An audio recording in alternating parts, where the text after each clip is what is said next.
So hello and welcome to the New Gig podcast. I'm your host, Glen Hodgson, and today I'm delighted to be joined by Professor of Migration Studies at Maastricht University, Professor Dr. Melissa Siegel. How are you doing, Melissa? I'm fine. Thank you so much for having me.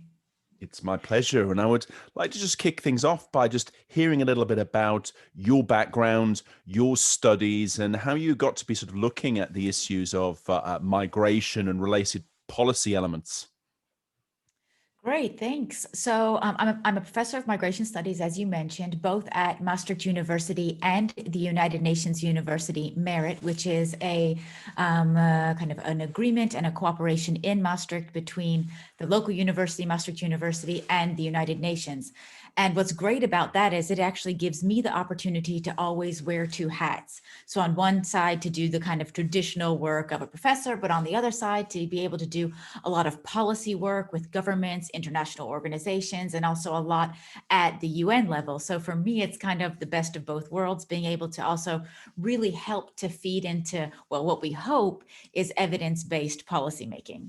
Yeah, absolutely. And that's really interesting to have the sort of both roles and both sides of the equation there. And, building on your studies, your research, and your knowledge, in terms of the role that migration plays in the development of the European economy specifically, what are the kind of the large trends that you're seeing at the moment? Well, immigration is extremely important for Europe in general, the European economy, the public purse, economic growth, a number of other factors. So it's also important to look at the EU as a whole, right? Or Europe as a whole. And when we talk about migration in Europe, we have both, intra-EU migration, and then we have the migration of third country nationals or people who are not from the EU. And both types of migrants are extremely important to the European economy. So for instance, 70% of the increase in workforce between 2002 and 2012 was because of immigration. Immigrants really helped to fill in important skills gaps, labor shortages. They're really important for filling important niches in both fast growing and declining sectors within economies. We know that migrants themselves have a higher rate of innovation than natives in most countries. And obviously, innovation is something that also helps to spur and fuel economic growth. And of course, you have kind of the direct side of the fact that immigrants are often more highly educated. Immigrants are often, maybe more represented in tech sectors or the hard sciences, et cetera, et cetera. Yeah. For instance, evidence out of the United States, for instance, shows a very clear linkage between immigration and patenting, and immigrants in general patent at a much higher rate than natives. But it's not only about these highly skilled immigrants, right? I think that's something that's more intuitive, that we all think, great, yes, highly skilled migrants, let's bring them in. They're going to help with innovation, et cetera, et cetera. It's important to realize that low skilled immigration is also very important for innovation. So one of the most important areas here is that low skilled migrants help to free up time of more highly skilled natives or locals here. And in this case, we also see a disproportionate effect on female labor market participation. So highly skilled women are able to go into the labor market more. They're able to innovate more. They're able to use their skills more if someone else is able to come in and do more of the housework, the childcare, the domestic work, the care work. And so I think it's really important that we're aware of both of these sides, and that it's not only about highly skilled immigration, but low skilled immigration can have just as important of an impact. I mean, there are so many different areas in which migration can contribute to labor markets and to the economies.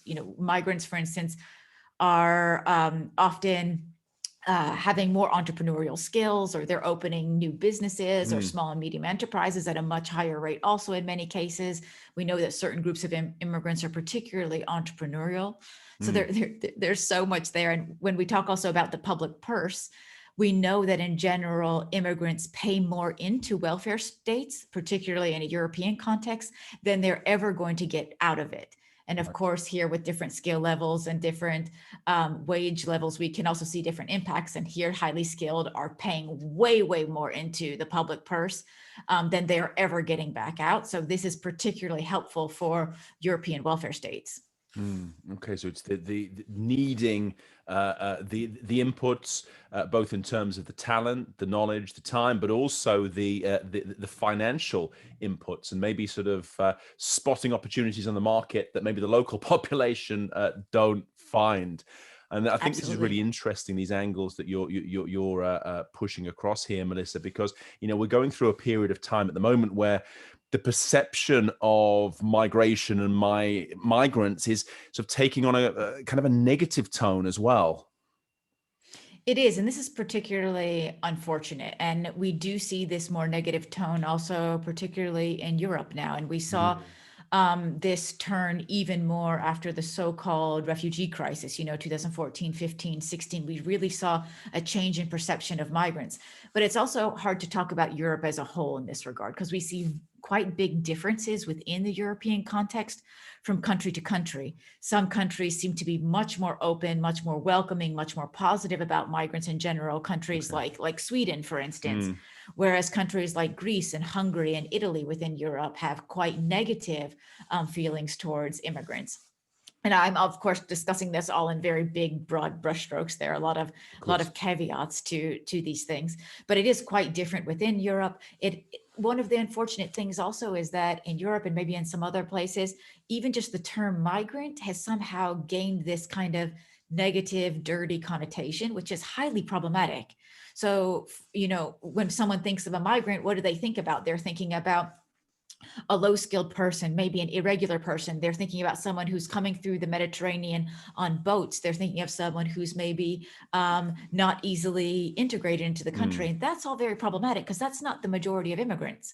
So I right. myself am an immigrant in the Netherlands. So I'm Mhm. originally from the United States. I've been living and working in the Netherlands for quite a long time. I'm a decently well integrated migrant, paying a lot into the public purse, paying my taxes, all these, Yes. I own 6 bicycles. So trying to be very Dutch. Um, but but more importantly, I'm not the person who comes to mind when the average European thinks about who a migrant is. And that's particularly problematic, that Mm, somehow migrant and migration has taken this very kind of negative connotation in certain contexts when that's not at all how we should be thinking of it. And the majority of migrants and of migration is extremely beneficial and helpful. And it's also, migration has been happening since the beginning of time. It's part of the world. It's part of our societies. yeah. Countries like the United States or Australia or Canada wouldn't even exist in the way they are today if we hadn't had mass migration to those countries. Mm. So, and these are some of the most prosperous countries in the world. So I think we also need to change the way we think and shift our mindset on migration much more. And who do you think is responsible for the kind of negative perceptions, given the fact that the figures are there for all to see in terms of the positive benefits, both culturally, economic, but also politically on the longer term that migration brings? Who's responsible for sort of this disconnect between appearance and reality? Is it the media? Is it the political parties who are spinning a narrative which really fulfills their own ends as opposed to the reflecting the truth? So that's a good question. And I think it's a mix of several things. So, one, the media definitely is at least partially to blame. I think Mm, also, negative news sells, right? You see right. so much more news in general all around the world on what is bad than what is good. Mm, And psychologically, also, the way humans function is that we remember bad so much more than we remember good. So you might have been okay. told 10 really positive things, but you're going to remember that one bad thing because that triggers a kind of fear emotion, which we are much more programmed to remember. Okay. So Yeah. that's part of the problem, right? And then, of course, Yeah. political parties have also used migrants historically, not just now. I mean, also back in history, uh, they've used these migrants are always the scapegoats. They're the Right. easy ones to point to as why we have problems because immigrants, to a large extent, unless they've gained citizenship, are not voters. So they're an Mm. easy group to pick on Yeah. that doesn't have a high repercussion in many regards. And it's, again, easy to play on people's fears. It's short sighted, and I personally think it's wrong, but it's easy in a way. Mm, And then I think we are to blame also. So I already talked about, the psychology of a lot of these things. right. And we know that in general, from a psychological perspective, we as individuals prefer people who are more like us. And we trust Hmm. people who are more like us. So what does that mean? Like for myself, that means like psychologically, I am more inclined to perhaps trust, a woman, perhaps a white woman who's Yeah. particularly small and around my age range more, right? So it's just like whoever's like us. And Yeah. so the more we see immigrants coming in that maybe especially don't look like us directly, maybe have different languages, maybe have different cultures and religions, the further and further this distance is, the more psychologically we as individuals have trouble with this. And we need to Okay. actively work against this, because what we see is that as soon as people are put in direct contact with immigrants and get to know them as people, their concerns diminish drastically. And you see that areas that have highest concentrations of immigrants, people are also the most accepting of immigrants. And the Okay. opposite is true. So areas that have the lowest number of immigrants are where people are the most fearful of immigrants. So it's also Mm, this fear of the unknown. And there are a lot of course, policy things that we can do to try to fight against that and bring people together, because we're all people and we all generally have the same basic needs and interests. And we need to focus a lot more on that. absolutely. And how would you say that this trend and themes have changed given the pandemic and the last sort of year and a bit that we've been living through very strange times as well? How have sort of impressions and issues and views towards migration and migrants changed during this the COVID-19 period? That's a good question too. And we've generally seen kind of two very stark contrasting differences there.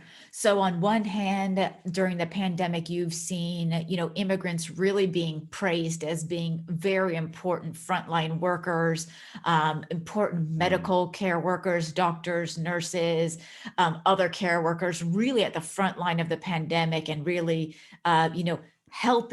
extremely helping the countries where they are based. And we've seen that also being recognized in many areas. And then you've seen also the opposite being the case where even politicians and the general public have created an additional fear of immigrants as being concerned of them being, vectors of disease mm, transfer and them being the ones that are bringing in COVID. And yeah. and in many cases, it's not just immigrants, it's just anyone who is mobile has also brought this fear. But Mm, um, has been particularly problematic. And I think already for governments or political parties that were already more anti-immigrant, they've just seen this as an opportunity to do more fear mongering okay. practically. So I do think we've seen this really kind of divergent paths. And all over the world, we've seen mobility in general heavily decreased.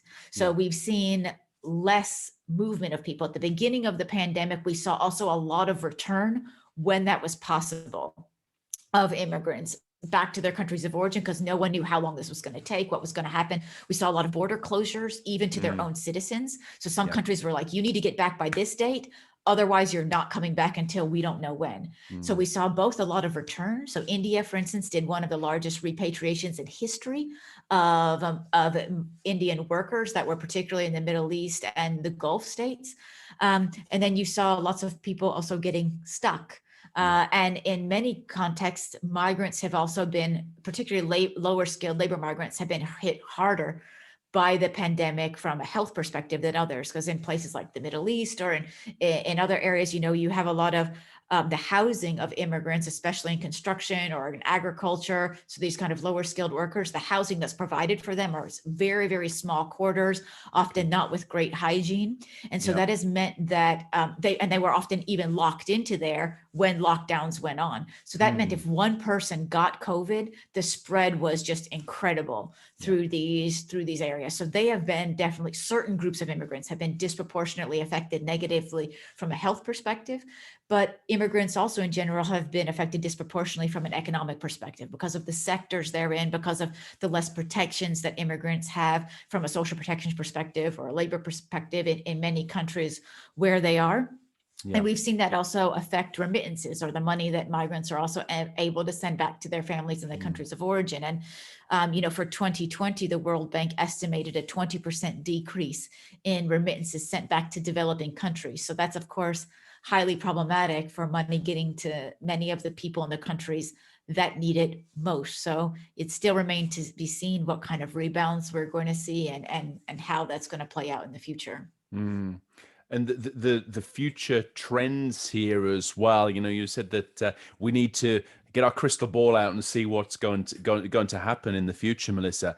But when we're looking at the new forms of work, sort of utilizing digitalization, the remote work, the ability to carry out services from different locations, will this be something that will help workers around the world, that maybe they don't, in all cases, if it's service led, they don't need to physically be in one place? They can do things remotely, be able to earn money through slightly different channels as well. Could this be an incentive and hopefully a benefit to would-be migrant workers?